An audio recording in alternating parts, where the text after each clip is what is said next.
Hey gang, looking pretty cute today. So what is that, a Slipknot shirt and plaid pajama pants? Oh my god, you're just bringing out all the stops today, you little cutie patootie. Why don't you come put it in my... Marvel Rivals has been one of the hottest games since its release on December 6th. I mean, this thing is flying like hotcakes. And compared to Overwatch, where I'm coming from, it's much better. It's a breath of fresh air, let me tell you. Developers that actually listen, a fast queue times without needing a fast pass. But, I mean, usually with an emphasis on quantity comes a sacrifice in quality. So I set out to do an analysis of some of the games and test the quality of them. And here's what I found out. Just how good are my teammates compared to my opponents? Do my lobbies create a fair environment, not just for myself, but for the whole team? For their whole team? Well, the short answer, yeah, it does.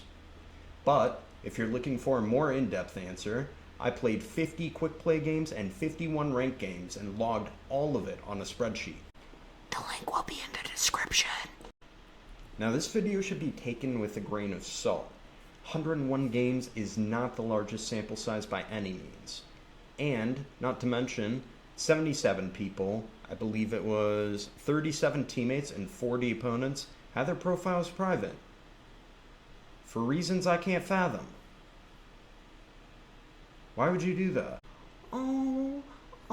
This little guy insecure about his 40% win rate. Does little guy want his lobby? I'm gonna make a great father figure one day.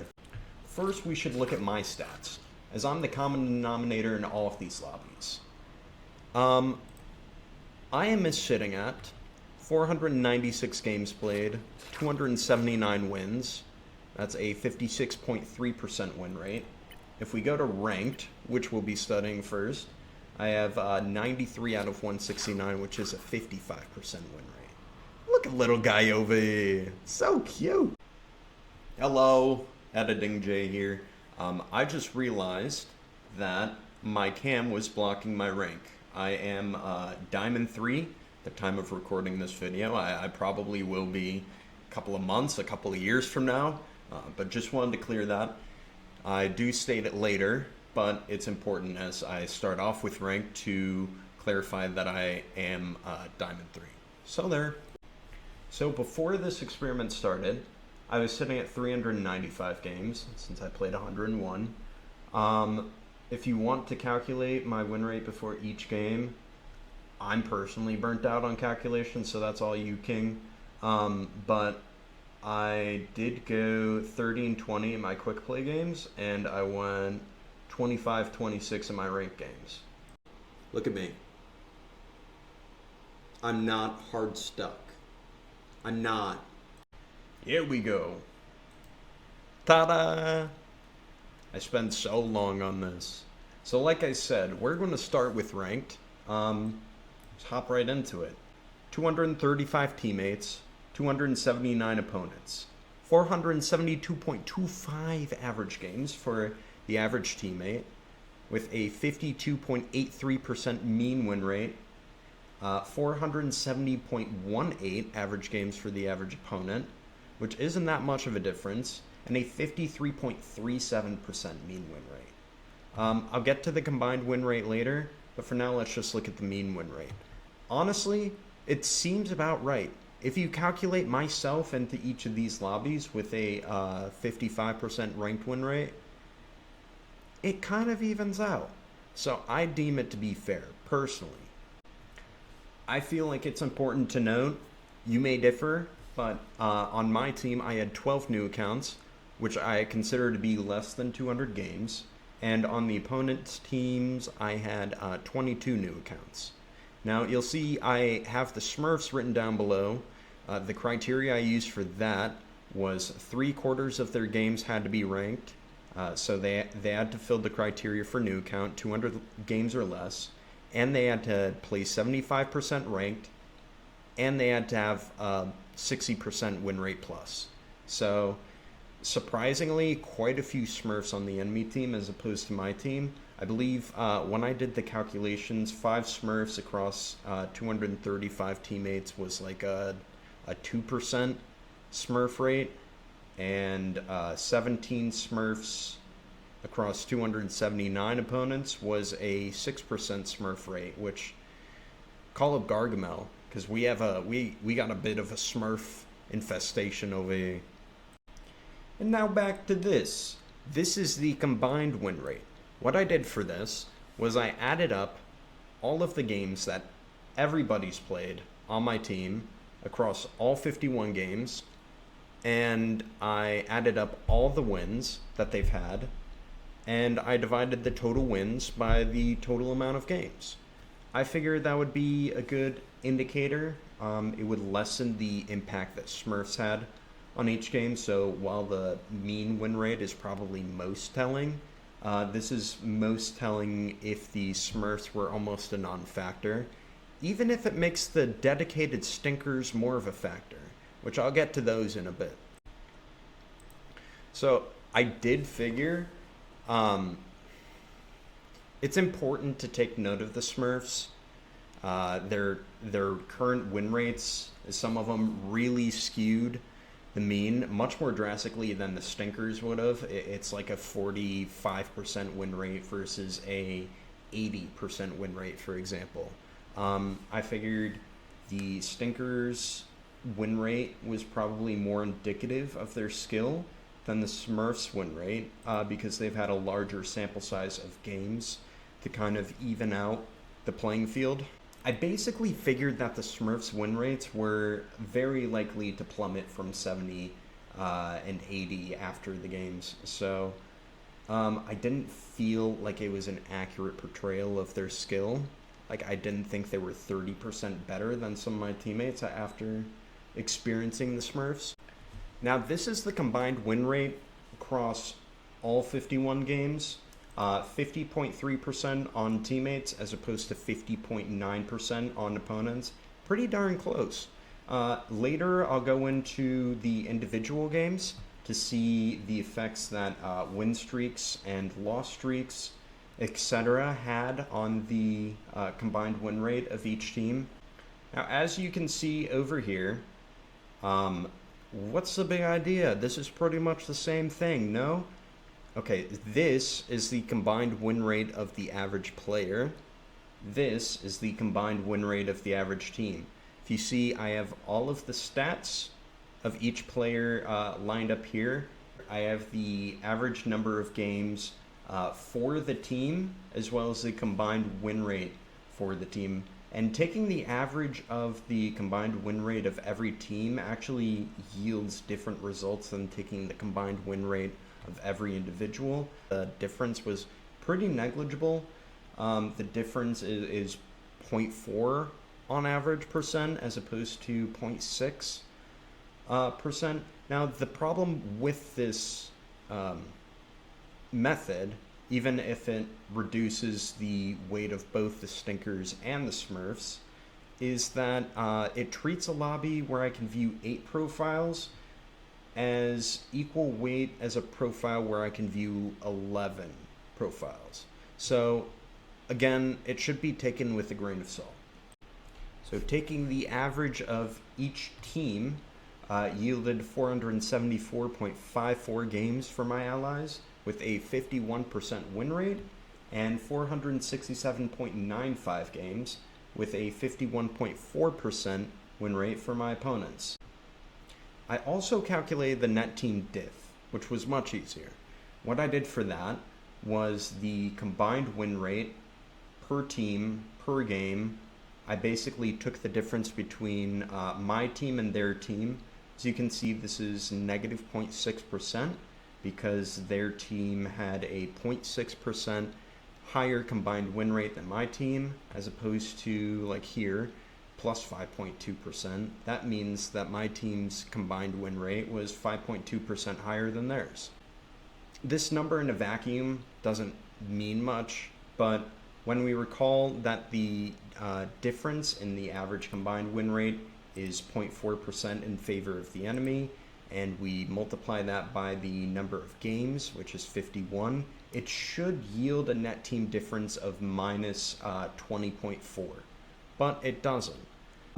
Breaking it down into the individual games, we're able to see that my team was a lot less favored, 22 games as opposed to 29, but on average, in the games that we were favored, it was much more than the enemy team at 2.6% as opposed to 3.1% average. Now down here, for people that need pictures to help understand things, I understand because I'm in the same boat, first of all. Second of all, I got it right here.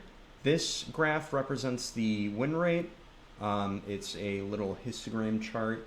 Ignore this one. What you'll see from this chart is that most teammates were in the 50 to 54% bracket, and most opponents were in the 48 to 52% bracket. However, there was a significantly bigger portion of my team that was below the 50% win rate in the 44 to 48%, whereas the third highest for the opponent's win rate was 54 to 56%. So the opponents had a lot more solid players. Now, I don't find anything in these graphs to be very telling. I just thought they were interesting to make and share. That pretty much sums it up for my ranked game analysis. Once again, this information is on a spreadsheet in the description. I'll leave the link. So if you want to check it out for yourself, and if you don't trust me and want to do the calculations, if you don't like my math, I completely understand. My feelings aren't hurt. You're fine.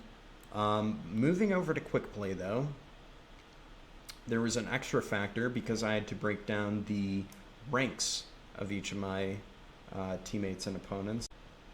Moving over to Quickplay, I genuinely expected the games to be less balanced because of the faster queue times. However, they were actually more balanced, and I believe that's because it pulls from a larger pool of players. I think more people probably play Quickplay than ranked, but there was an extra factor as well because I was able to do a breakdown of everybody's ranks. Obviously, the most common rank that I saw... Oh, my cam's blocking it. Oh, and this is blocking it. Hold up, let me get this out of here. Get out of here. The most common rank was Bronze 3, followed by Gold 3, and Plat 3. Here's a little pie chart I made. It looks so yummy. So, according to this chart, 6.4% of my teammates were the same rank, Diamond 3, while 11.9% of my teammates were higher rank in GM3, Diamond 1, and Diamond 2, split between those respectively. While on my opponent's side, 6.6% were the same rank, with 9.7% being a higher rank. I used the same criteria here for the new accounts as I did for ranked. So less than 200 games, 37 teammates, and 40 opponents. And that's out of 235 teammates and 286 opponents. We can see right here the mean win rate for both teams is actually much higher than it was in ranked. 55.14% for my team, 55.19% for the enemy team. Only a 0.05% difference, which is crazy to me. The average games, 428.3 on my team, as opposed to 419.9 on the enemy team. And once again, I decided to futz around with the combined win rate, adding up each player's games and then each player's wins and combining them all. Doing that for the opponents yields a 54.2% combined win rate, and doing that for my team yields a 54% win rate. And once again, on the right, I have all of the games broken down so I can analyze the effects of win streaks, loss streaks, just wins and losses in general. Now, looking at the graph of the win rates of both the QP opponents and teammates. Sorry, I'm blocking it. These are my teammates versus my opponents. You'll see that most players in both team and opponent lay in the 52 to 58% range, although there are significantly more opponents in the 56 to 58 range as there are on my team. But I deem this to be pretty fair, as I myself am in the 56 to 58% win rate. So if you just added a bunch of me right here, it would look about equal. Harking back on the weighted or combined win rate, we bring it over here. Taking the average of every team of every game, we have an average of 54.1% for the combined win rate versus a combined win rate of 54.7%. My team had pretty much 2 more games on average. The net team difference this time around is minus 21%. This is because we had 28 games where we were not favored, so 1 more difference than ranked. 28 games favored as opposed to 20 games favored, with a 1.82% average per favored game and a 1.5% average per favored game in my favor. If we look back at ranked, we see that my team had a higher average percent per favored game, whereas the opponent had a lower percent. Well, now it's flip-flop. That describes the higher net team diff. Although there were 2 games with no favor, where both teams had exactly the same combined win rate. Now, looking at the Quickplay stats next to the rank stats, we see that the games are honestly a lot less volatile. The average favor per game is a lot lower, even if the net team difference is higher. Now that we have the fairness of both modes pretty well established, I think it's good to go into the individual games. And like I said earlier, we'll touch on whether the win rates and loss streaks have any effects. And from what I saw, they really kind of don't, actually. There were many times on win streaks where my team was gaining favor as I was winning more. There were plenty of times in loss streaks where I was losing favor as I was playing more. So it really just kind of seemed random to me. But I'll keep an open mind. If I do get a larger sample size to study in the future, maybe I'll find something new. Maybe if you comment a different way for me to go about studying this, maybe then I'll find something. But as of now, I don't see any correlation between win rates, loss streaks, and what kind of team they give you in the following games. But for now, this is what we have. And with that, I think that's everything I want to touch on. Like I said, I have a bunch of graphs down here, scatter plots with both the individuals and the teams. We can see the trend line pretty much equal, although it's slightly higher for the opponent's team in terms of average win rate, for ranked as well. With that being said, though, I would like to do a fun little award ceremony for some statistical outliers that I found. First off, the Freshest Seed Award goes to the player with the lowest games played, and that would be an opponent in game number 2 who had 7 games played with 3 wins. So cute. I hope he's been playing the game more and been enjoying it. I hope me whooping his ass didn't affect it too much. Funnily enough, third place with 13 games and 8 wins is right here too.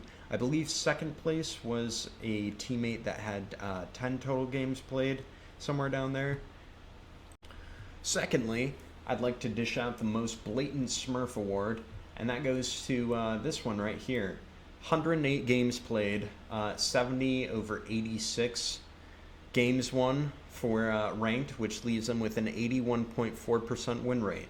Disgusting. You should be ashamed of yourself. The runner-ups for this award actually are all the way down in game 35. Here they are on the opponent's team. 77 games, 76 games, 38 over 51, 38 over 51. They share a joint win rate. That's actually kind of cute. As cute as it is, though, I do hope Gargamel makes a mean stew out of them, even if one of them was my teammate. What better way to follow up the most blatant Smurf award than to present the biggest stinker award? Now, the biggest stinker, what I did for this was well over 1,000 games with a subpar win rate. And it's not flaming because everyone on the sheet is anonymous, but it goes to a teammate in game 15. 1520 total games played, 1423 of them were ranked games. 604 wins, which leaves him with a 42.4% win rate. Obviously, we lost that game. Now, the runner-up for this award is a teammate in game 43, 1821 total games, 1741 of those being ranked, with 800 wins, leading to a 46% win rate. Now, that's some dedicated stinking right there. Now, I have to concede there were many people with much lower win rates, but with the sheer number of games that these two had, I had to give them the edge. I just had to. I mean, these just go to show that you don't really need that much skill to get to Diamond. You really don't. You just need pure dedication. If you coin flip enough games, apparently you can just do anything that your heart desires. I'll finish off the awards by presenting the Most Unfair Game Award. I'll start off with Quickplay and do 2 for Ranked as well. But definitely for this one, I do have to say the edge definitely has to go to game 23. Words can't articulate the pain I went through here. They have 3 diamonds and a GM3 on their team. Now the runner-ups for this are game 30, where we had 3 GMs on our team with a well above 60% win rate, and 2 bronzes sandwiched in between 3 diamond players and 3 GM players. I'm sure they had a stellar time. Second runner-up for the Quickplay Unfair Game Award goes to game 36, where this guy, 12-19 games with a 55.6% win rate. I know I'm going to fall off by then.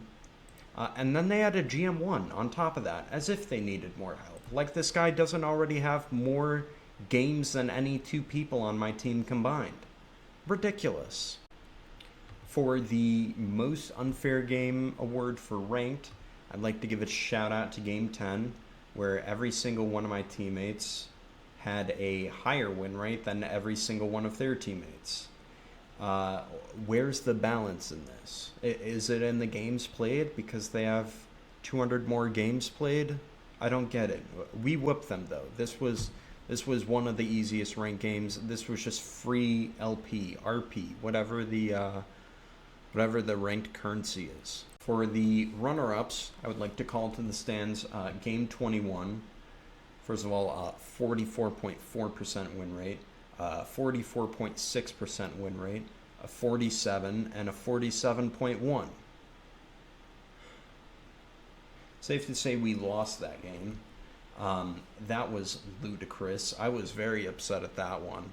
I think I actually flamed one of my healers in that one. Also, game 23, as opposed to being plopped in Stinker Central, I was plopped in Pro Gamer Central. 53.1%, 62%, 57.3%, 61.3%, and 57.4%. Yeah, the combined win rate of my team was 8.6% higher than the combined win rate of their team. I think this was actually my highest combined win rate of a team, was 58.1%. That pretty much concludes everything. Once again, I'll leave a link to the spreadsheet in the description. If you have a problem with my math, or if you find a mistake, by all means, and any critique as well, feel free to comment below. Thank you so much for dedicating your time to watching me be a little stats nerd. I really appreciate it. I invested a lot into this project, a lot of time mainly. So if you could drop a sub or a like as well, that would mean a lot. But also, you just being here means the world. And I do have other projects in mind, particularly for Marvel Rivals that I was looking forward to doing. I wanted to do a series on every character that I grind to Lord, for example, and kind of what I learned in the interim on my grind to Lord. So yeah, thank you again for watching, and love you, you little cutie patootie. Hey y'all, it's Editing Jay. Quick side note. First of all, I'm sorry for all the times I said I never even noticed until I was editing, and there was no way I was going to do all that recording again. Second of all, I got a faction. My cam's blocking it. It's called, how do I see it?